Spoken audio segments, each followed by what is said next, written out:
Hey, I'm trying to do our intro. You're taking a whole drink of water. You good? Oh my. Having a co-star is really tough work sometimes. Yeah, I'm the worst. Okay. Hey, I'm John. I'm Sierra. And this is And They Were Readers.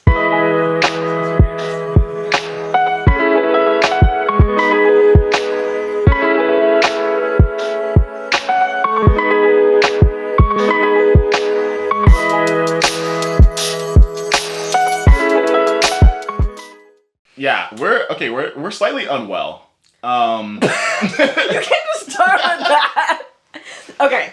If you kind of notice, they're a little out of breath and seem like a little low energy. Yeah. Well, it's because we did in fact film next week's video before this one. So it's a little time travel, but you get to see a little foreshadowing of what happens next time, where we may or may not play a game. And there's a punishment associated with that game. Yeah. And we both may or may not have consumed liquids that make us feel sick. So we're gonna film this video because we're really excited to talk about the books we read this month. Correct. But I might take a lot of big deep breaths. Yeah. So this is our... What month is it? March wrap-up. This is our March wrap-up. And I will preface again by saying I have been exhibiting some unhinged behavior. In the amount of books I've been reading, okay? And I'm not saying that's a bad thing, but it is, like, it makes me not scared.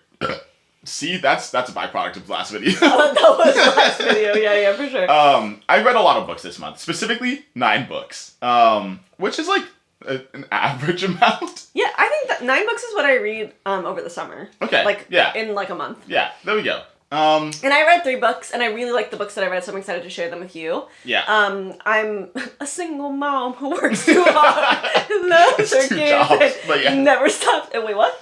A single mom who works 2 jobs. Oh, that's me. I work 2 jobs. That's why I sang the song, because of the 2 jobs part. Yeah. Anyway, I said it wrong. I'm not good at lyrics. If you watched our January and February wrap-up, then you remember that we kind of did it in a way where Sierra would talk about one of her books, and I would talk about 2 of my books, because that's just how that's how the cookie crumbled. We're back at it again. We're doing that again. Yeah. So, did I go first? You picked books? Okay, yeah. I really want to hear about minor details, so let's start with that one. Oh, okay. Also, a lot of these books are going to come from the March TBR that we did. Yes, we did a little TBR jar situation. TBR jar situation. So we picked some jobs. Yeah. So this was from a different perspective than yours, or a translated work?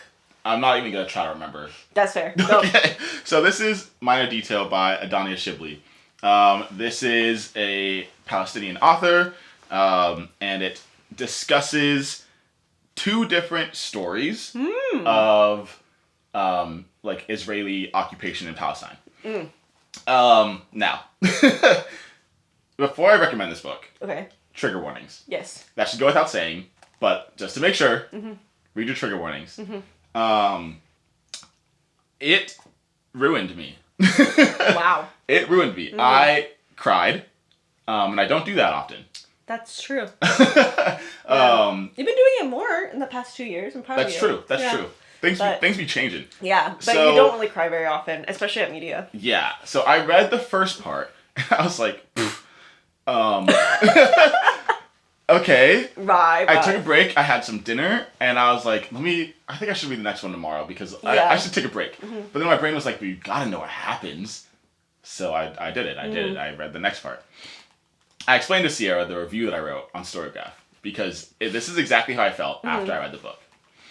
So I said, this book will take your heart, crumple it into pieces, throw it on the ground, spit on it, right? And then that's part 1. Part 2, someone comes along, picks up your heart, and it's like, oh my gosh, they're going to put it back together.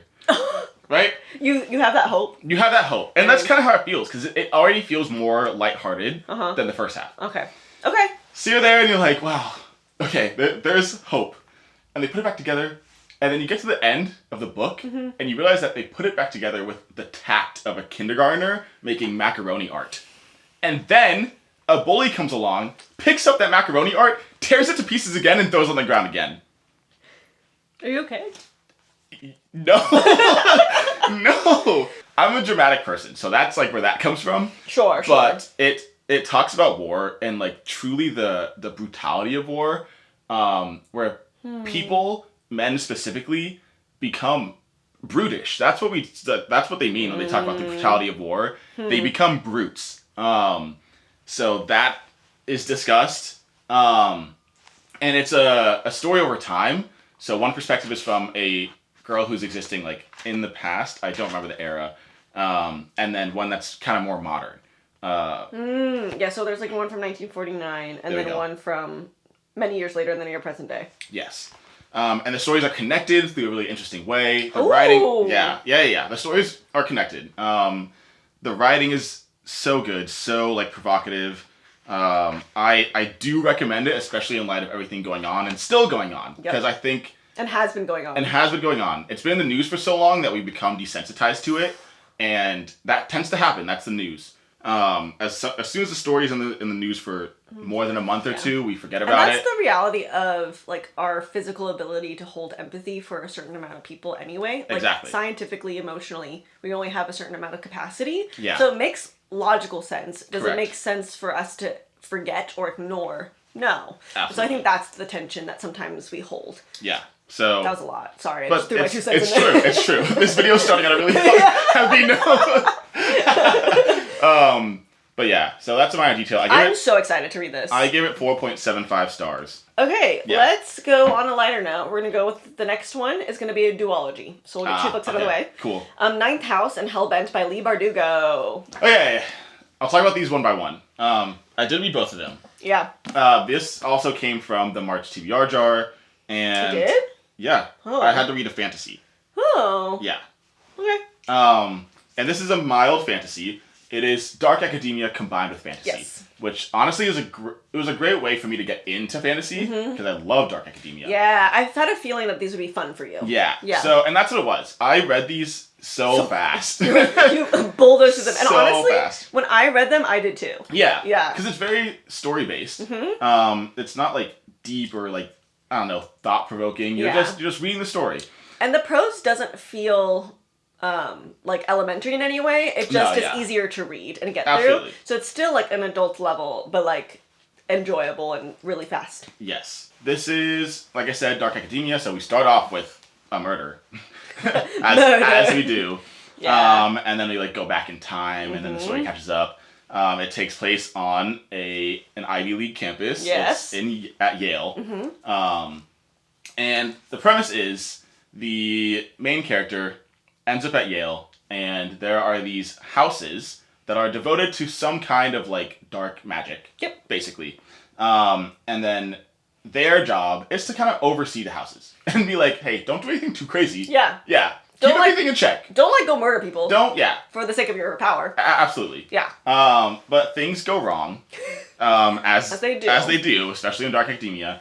And this character ends up in the middle of it, and our character is special. She doesn't fit the bill of dark academia typically. Correct. So she's not like pretentious and super rich. Yes. Which is typically a mark of the genre, but they knew that. Like Leigh Bardugo knows that and said, we're not going to do that this time. Absolutely. I think there were times, the reason I didn't rate it like super high, I think I gave it a 4. Yeah, I think I gave this a 4 or 4.25. Yeah. Is because sometimes the main character is very much like I'm different. Like I'm not like you guys. I'm strong, I agree. Right? I'm not like other girls, and it's like, but other girls are cool. Yeah. And like it's true, she's not like other girls. Yeah, no, like just blatantly, she's not. Yeah. And you find that out. But it was also even in the times when she was like she could be normal, she was like, well, yeah, but like I'm special. Like very Demi Lovato camp rock character kind of vibe. Yeah. The whole, we're like, who was that? Like this girl? Yeah, like that. Yeah. I liked this one more than this one. Agreed. It felt like, but a lot of people did not. And that's fine. No, I know. I just thought it was interesting that we both liked it more. Yeah. But the consensus is it got worse. Interesting. Yeah. And I think the reason I like it more is because it like takes the idea in the world from this one and it gives us more. Like different things happen. It's not just a continuation. Fun books. Fun books. If you want a fun read, read the. There's like some things that are a little spicy. Yeah. That's about it. I would say because it's an adult book. But yeah. Correct. So I think because of this, I am more inclined to read some fantasy. So, be on the lookout for that. So, the book that I was reading the last time you saw me of, like, what I was reading was Sula by Toni Morrison. Wow, does Toni Morrison know how to write? Oh, yeah. I will say that Toni Morrison did a fantastic job of putting together a world in which I knew its intricacies in such a short amount of pages. I thought that was so well done. Sorry, the coming from you drinking your water like a baby. Killed me. Leave me alone. Okay, this is really funny. So it's about two girls who grow up, and you don't really... I thought it was going to be more about their friendship than it was. You kind of, like, get a snapshot of them when they're children, and then they're kind of adults. Like, that's kind of the way it is. Heard. But you don't see their friendship as much as, like, maybe the Book of Goose. But also in the Book of Goose, they kind of separate early, too. Anyway, what I did not love about this book, sudden death. Sudden murder, actually. And you're like, wait a second. Everything was normal. And then you just lit someone on fire. You said sudden death like it was like a tiebreaker. Like sudden death. But I got you. But that's kind of how it felt. Are they fighting each other? No. Okay. But it felt like all of a sudden, to get things to be normal again. Yeah, people bang, die. bang. Yeah, basically. No bang, bang, actually. Fire, fire. But fire is used as a theme for death. And it's used as like a sword, like a literary device. So I get it. It's like a symbol. Got you. Heard. It is chock full of symbols. Yeah. It is so well done. Because The Bluest Eye was also chock full of symbols. I will say I gave it a 4.25. Yeah. Because, which for us is good. If you haven't kept track, 5-star, oh my gosh, it's stunning. Yeah. Cannot be it's so good for us. Yeah, no notes. 4.75, so close. Oh my gosh, it was so good. 4.5 can really be a range. Yeah. You know? Like, all of a sudden we get to, that was a really good book. A great book even. But I'm not going to give you a 4.75. Correct. And then a 4.25 is like, I thoroughly enjoyed it. Maybe I hit some roadblocks of reading slumps. Or maybe there were some symbols that I was like, gotta look that up because that feels unhinged to do. But I think there's a reason why she's a classic literature artist. What? Author. Thank you. It is art. It is. And I think that she wrote about the rural Black experience, like towards the north, I think it was. Medallion, Ohio. So I highly recommend if you're looking for classic Black literature and you're not afraid of some unhinged behavior. Fire. More than fire. There's more than fire. There's more than fire. Okay. Understood. Alright. Okay, what do we got? Okay, so we have 2 nonfictions. Yep. We have 4 more. 2 classics. We have 2 classics, and then 2 contemporary fiction. Yeah, I was all over the place this month. I love that for you. It was good. Like, truly. Okay, let's go. Tin Man. Oh, okay.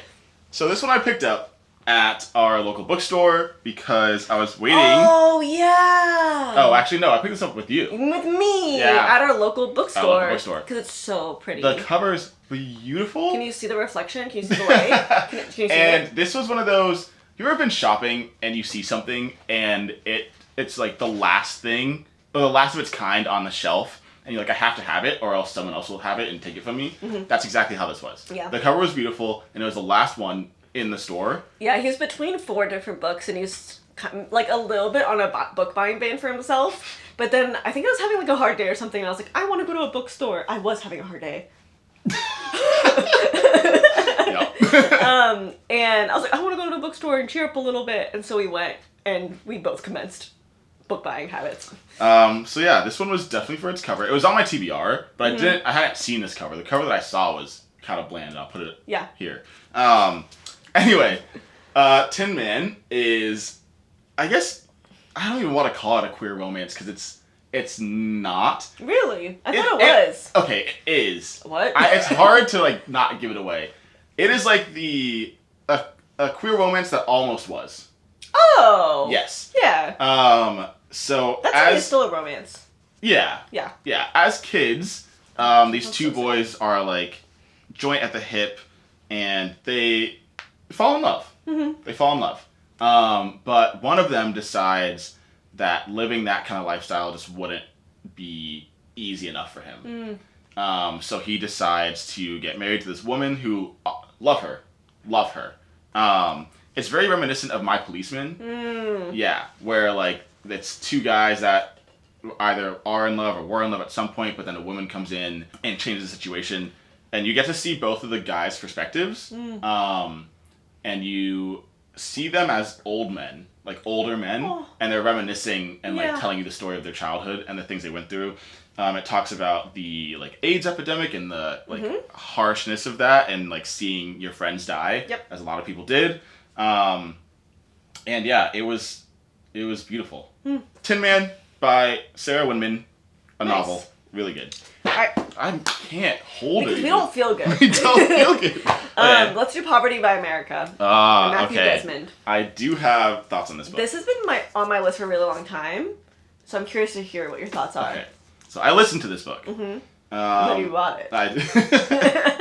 What? I do that. I just want like a little trophy on my shelf. But like, it sounds like you didn't really love it. So I think it would be one that I recommend to people that haven't done almost any research on American poverty before in their lives. Okay. It's like a 101 type. It's a 101 type of book.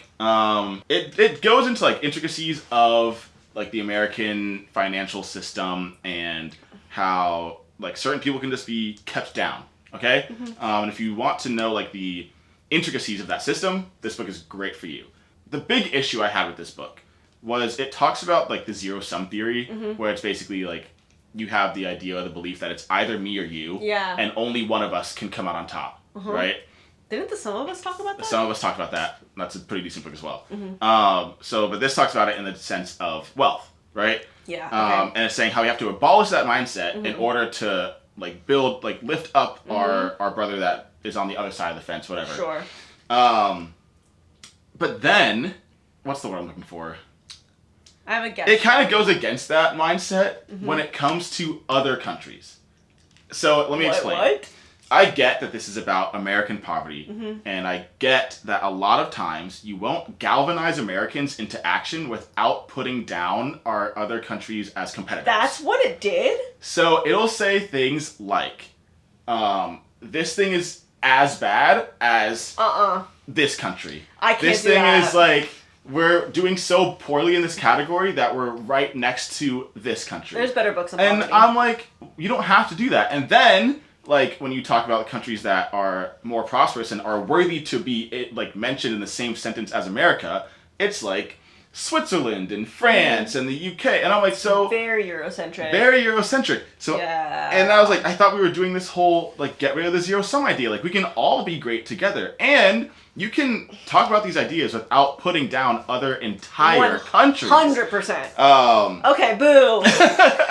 So for that reason, I put it, like, in the 3s. Because it's very educational, but it just, like, attacks other countries. And I understand, from the author's point of view, that for a lot of Americans, you have to compare us to other countries for us to feel a sense of motivation. You have to be like, oh, like, we shouldn't be doing as badly as this country because we're America. But I think the, like, mark of a good writer is knowing their audience and then knowing how to still craft language that is honorable and kind.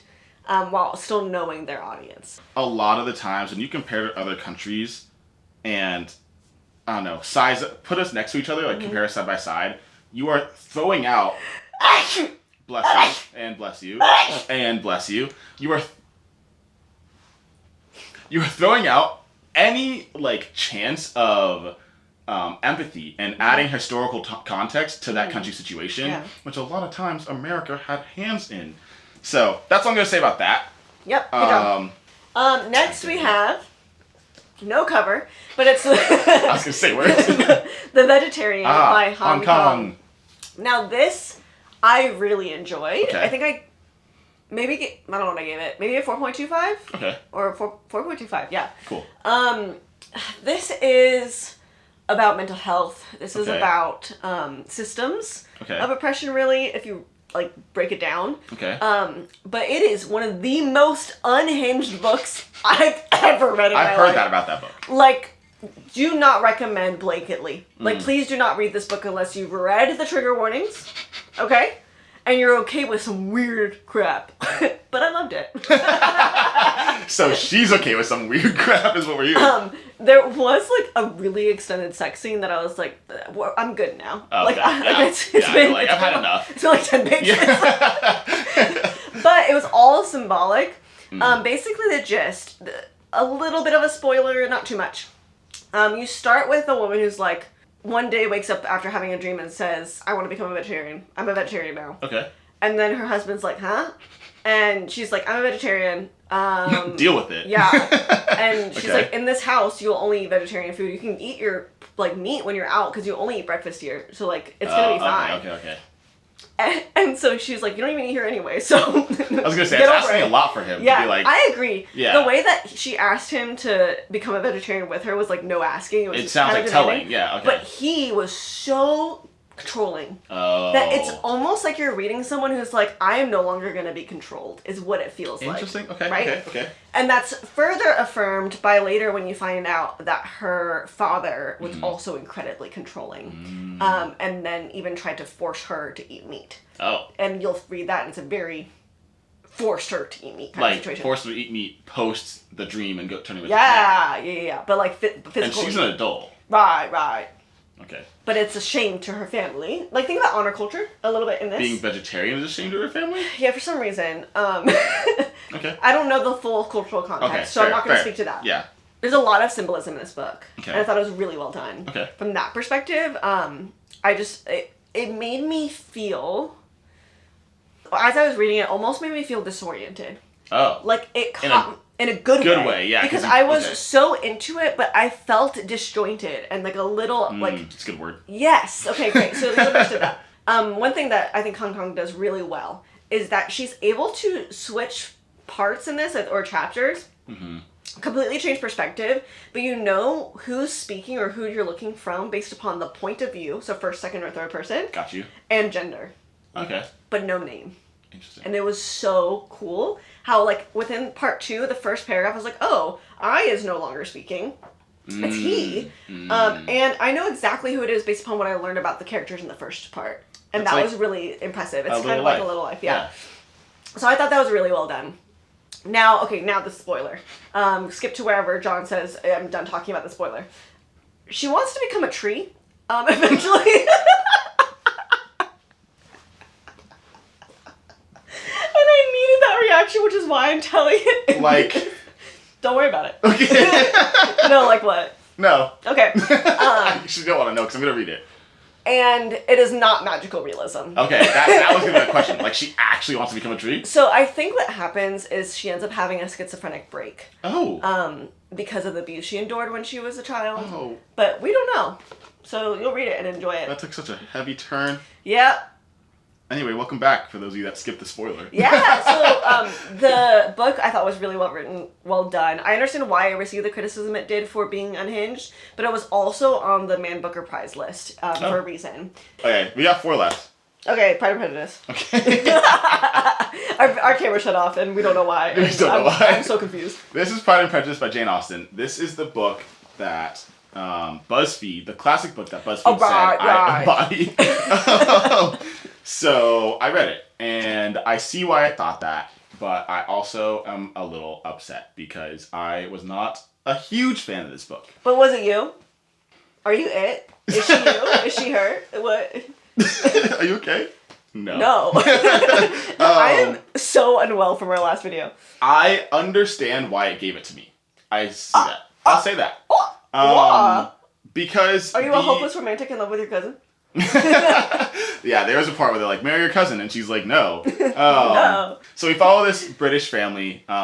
It's all girls in the family, and it's very like, oh, when you come of age, you go to a ball and you meet a man, and the man has money, and then you go and you marry off, and that is like the era that we're in, right? One of the sisters, she does that. And the man is like, he's upstanding, he's solid, right? But dope. But things happen in the middle of the book where you're like, oh no, what happened? Oh. But then like the main character that we follow is very independent. She's like, I don't need no man. And if I do, like, he's gonna be the one, okay? Yeah. Like, he's gonna be top notch. I low-key relate to that. And she meets this guy that at first is really rude. And she judges him. there's because prejudice. he's rude. He's rude. So, he's rude. judging But he's based rude on for a rudeness. reason. Yeah. And everybody judges him. They're like, ugh, like, good luck finding a wife because you're kind of trash. Oh. They don't say that, but they Yeah, gossip. I can't imagine Jane Austen being like, he's kind of trash. Yeah. Speaking of Jane, she's funny. No fair. She's funny. That I did not expect when I got into this book. I was like, oh, I'm kind of giggling. I'm laughing a haha. Yeah. Yeah. So I think I gave it like a 3.75 or something. I definitely understand why it's a classic. It should be a classic. And maybe I'll give Emma a chance later because I've heard that one is better than. And I own it. Do you own it? Nope. Oh. Nonfiction. Okay, this is The Creative Act, A Way of Being by Rick Rubin. I listened to this book. Very nice, very nice. And it was really calming to listen to, I'll say that. Oh. This author is, I want to say he's a music producer. Well, I do like the positionality of this author. I read like the first page and it talks about how none of these are facts. They're just thoughts on life and observances. So Correct. When someone puts like their positionality at the very beginning in a poetic form, I'm kind of like, respect. Yeah. Like you're being very upfront and transparent. This book is a meditation on creativity. Fun. We're creative. That's why I purchased it, because it's something I want to look back on. Especially if you ever find yourself in like a slump, whether it be a reading slump, a writing slump, just a creative slump. Are you slumping today? All kinds of slumps. This book can help you get out of that. Nice. Every really nice. chapter is ended with the ring of a gong or a bell, and it calls you to meditate on what you just heard, and I thought that was really nice. You got Pavloved. I got Pavloved. Don't ring any bells. I'll start meditating. And he's like, okay. My turn. Yeah. Ooh. It's a book I finished so recently. Literally like 20 minutes ago. Yeah. So we are Goodbye. people who tout that we read literary fiction. But we read a lot of classics too. I realized that. But they also tend to be literary. Like all the books that I've read this month were also written by women. So happy Women's History Month. Fair. And they were also unhinged. Like the unhinged women canon is like part of this. At the beginning of that, you said, we are people who tout, and then you had a pause, and I got stuck there. I just came back to what we were doing. Anyway. I was like, I don't tout. How dare you? Okay. So this is Wuthering Heights by Brontë. Emily Brontë. And I read this in high school and hated it. Because you know what? I didn't read it. And that's on me. I don't know why I had such strong feelings about a book that I barely read, but I did. Because of Heathcliff. You know what? Heathcliff. I hate him. Did you? Oh, he's still bad. They make you think he's good at first, because Okay. he's gone through his own, like, abuse. Okay. But really, like, Wuthering Heights is a book that's a classic. I would read a summary of it to, like, kind of understand what's going on with this book. But it is really about how pain and abuse can cause generational trauma. Oh. That's really what it boils down to. That's true. There's a little ghosty. She's fine. Yeah. And when you said that, I was like, I didn't read that book in high school. I simply did not. It's not a real ghost-ish. Oh. It's like not like it's not magical. It's just like part of the lore. I don't know how to explain it without you reading it. Okay. One thing that I don't love about this book, everyone's named the same thing for some reason. What do you mean the same thing? Like, there's two Heathcliffs, because it's Heathcliff and then Master Heathcliff, because he's named Linton Heathcliff. There's like 3 Lintons, there's 2 Earnshaws, there's a Hareton and 2 Catherines. Like, could we not have named people different things? Not related. Fair. I think that I rated this a 4.5. Okay. Because the story wasn't for me. It was really well done, though. Yeah, 4.5 is high. Yeah. It was just so dramatic. Sometimes I felt like I was reading the 1800s British version of the Kardashians. Like, that's how it felt. Okay, dramatic in that way. Dramatic in that way, like, but like, no! Okay, I got Stop you. it! Yeah. He shan't love me! Like, chill, bro. Okay. But I'm gonna read one of the things that made me love this book. Hold on, let me start this way. There's a narrator, okay? That narrator is talking to someone else who's telling a story, and sometimes within that story there's another story. Okay, I got it. Yeah. It's Inception. Okay, so there's a point where Nellie, who's like kind of the character that you're following, kind of like in Gatsby you follow Caraway. He's like not the main character, but he's like telling the story. Got you, yeah. And so Nellie's like, why do you love him, Miss Kathy? And she goes, nonsense, I do. That's sufficient. And she goes, By no means. You must say why. And she goes, well, because he's handsome and pleasant to be with. It goes, bad was my commentary. That was her response to the reason why bad. Bad answer. Which is so funny That's to funny. me. So then the girl is like, because he is young and cheerful. Bad still. That's the response. Okay, and then she goes, and because he loves me. Indifferent coming there. And you'll be rich, worst of all. And now say how you love him. As anybody loves. You're silly, Nellie. Not at all. Answer. I love this woman. Nellie is unhinged. She's She's not taking any crap. She's like, until you give me a legitimate reason that you love this man, I'm not letting go. I'm not letting go. I love that. Yeah, but I would say I thought the pacing was a little off towards the end, so that's why I didn't get a 5-star for me. But I think when it comes to classics, this is a 5-star book. Not for me personally, because sometimes it was a little too drama. But I think it's a 5-star for, like, if, like, I was to look at this from a literature, I was studying this, and I was looking at, like, the historical influence of books. I think this is a 5-star classic book. Okay. Does that make sense? Yeah. So, like, I'm not going to put that in my story graph or my Goodreads, but, like, this is. Yeah. I think, I understand why it was taught to us in high school. If you want the drama, but want to be a little pretentious while enjoying it, this is the book for you. Okay, I got 2 left. The last 2 books. Do the contemporary last. Okay. Unless you love this one. I liked it more than that one. I know. Okay, do Alone with You there. You didn't see it. You saw nothing. This is Alone with You in the Ether by Olivie Blake. This is one that Sierra made me read. Yes. From the March TBR. The prompt was, I get to choose a book for you to read. She chose this one. We hinted at it in the whiteboard video. And I said bees and hexagons. Because those are themes throughout the book. The bees on the cover are made up of hexagons, and I think that's so clever. Anyway. Not all of them. Okay. I was like, the way you panicked. I see some rhombuses in there. Okay. Anyway, this is a love story. It's a romance. It's a romance. And so our main characters are named Aldo and Reagan. I really like those names. They were great names. Yeah. And they're like nicknames of the characters, but like that's what you refer to them as. Reagan works in a art museum and Aldo is a theoretical mathematician. And the way that Aldo thinks, I think, is so relatable. Yes. It's very logical. I agree. And Reagan's is more like kind of flippant. And she's kind of like testing the waters with him for a while. But along the way, they fall in love. And it's such a cute little way. Oh, at the same time, though, it's a story of mental health. Yep. And the way that these 2 themes intersect is, like, masterfully done. Yeah. And I was not expecting that. I went into this book with no knowledge, other than Sierra liked it. Oh. Yeah, so I didn't know what themes we were talking about. There were bees on the cover, and I was like, why is that? Bees in the trap. Sorry. Yeah, I think the writing is beautiful. Yeah. The pacing was good. Oh, it was. I think I gave it like it's up there in the 4s. It's up there somewhere. It was up high enough that we both ranked it to the point where we could put it on our 16 tier bracket. Yeah. So, read it. And we. And maybe. It's just that's a phrase. Yeah. And then the last book, last but not least.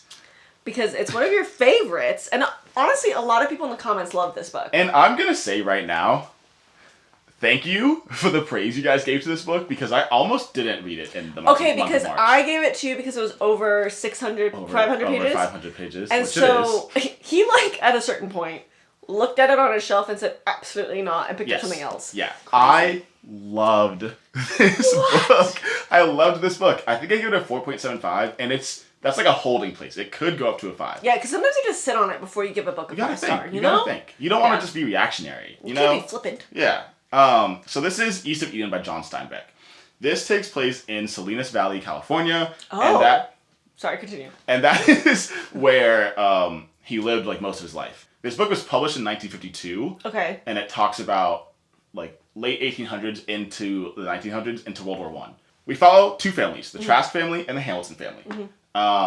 And you get to see multiple generations of both families and how their stories like come together and then come apart and come together again and wild. this entire story is a biblical allusion nodding on the book of Genesis. Okay. I don't think you need to know the book of Genesis to get a full understanding. As long as you have a general idea of the story of Adam and Eve and the story of Cain and Abel, then I think you're good. This book describes the most evil character I think I've ever read in literature. Like the human, her name is Kathy. If you know, you know. She is manipulative and she knows. And yes, she's had her traumas, but the way she like thinks about people and premeditates her interactions with them is so maniacal, and you feel it. Like, it got to the point where I got chills thinking that a person could think like this. Yeah. Was there like mental health involved, or was it just like pure evil? We didn't know a lot about mental health back in the 1900s. Yeah, we did, but we didn't talk about it. Yeah, I guess we've made a lot of She went through a advancements. lot of traumas, but even before that, she decided that she knew how to get what she wanted, no matter the cost. Okay. No matter the cost to other people, and she was willing to wait it out. So should I read it? Yes. Like, absolutely? Yes. I couldn't say that word for some reason. Absolutely. Absolutely. It is over. It's 602 pages, so it passes that mark. Crazy. Barely. And it is a slow burn. Okay, it's slow. But it was so worth it. It was so worth it. And John Steinbeck inserts himself as a character in the book in the most interesting and subtle way. And even though it was a classic, it felt so fresh to me, especially coming off of Pride and Prejudice as my last classic. It won the Nobel Prize in Literature. It did win the Nobel Prize, rightfully so. People consider it his magnum opus. He said something along the lines of, the culmination of my writing career is this book. And it makes sense. I'm not super into it. It's hard. Don't, like, okay, it's one I would recommend, but, like, you have to be willing to put in the work. You have to be willing to put in the work. And the payoff is there. The payoff is there. The payoff is there. It is I'll a read slow burn. Over the summer. It's a slow burn. It's tough to get through. But some of you in the comments are the reason I read this book, and I thank you for that. And if you know, you know. So that is our March wrap up. That is our reading journey. That's what we did. Okay, wait. But before you say, Sierra, you only read one book off of the March TBR that John gave you. You didn't have to call yourself out. No. I want to show what I'm reading right now. Oh, fair. And that is... I got some makeup on it. That's so sad. It's okay. No, it's not. In Memoriam by Alice Wynne. Yep. This book is stunning so far. It is so beautifully written. One of the people who commented a lot, thank you, said that this was one of her favorite books of last year. I think it's your true self. You said that this was one of your favorite books of last year. Go check her out. I can't wait to see where the story goes, because it's kind of just like we're following two people in school right now. Fair. But I'm 50 pages in, and I cannot wait to see what happens. I am currently reading Carrie Soto's Back by Taylor Jenkins Reid. If you've read her other books, you know that she doesn't miss in a story-driven book. And I am already into it. And I love tennis. Oh, that's a really big point for you. Yeah, tennis is a good one. Perfect. So that's what we're reading, and we can't wait to share with you at the end of April how we thought about those books. Yeah. But we're going to be late for a dinner party, so we got to go. We are. So thanks for checking us out. Comment below about any of the books you read. And yeah. And we will catch you guys in the next one. Bye. See ya. Okay, I gotta